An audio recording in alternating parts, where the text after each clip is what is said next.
নীলগ্ৰীভ বৰুৱা।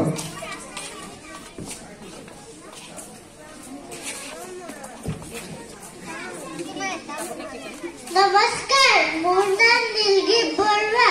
মই এটা কবিতা সৃষ্টি কৰিম। সেই কবিতাটোৰ নাম হৈছে মকৰা মিতিয়ালী। কবি ভৱেশ কুমাৰ বৰা। এটা আছিল মকৰা, তেনে শিলো অকৰা, বাটে ঘাটে বহি লৈ মাটি ফুৰে ফকৰা। আলহীবোৰ মাতি চলাহী কথা পাতে, ফন্দি কৰি ফান্দত পালে, বৰভোজ পাতে। এদিন আহিল এটা মকৰাই বোলে ৰ, চাহ টোপাকে খাই যা, মোৰ কাষতে ব। মহে দিলে জালত ভৰি, বন্দী হ'ল লাগি ধৰি।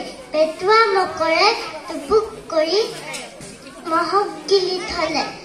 মুখ হাত ধুই পৰিল শুই, টোপনি লাল কাল দিলে। ধন্যবাদ।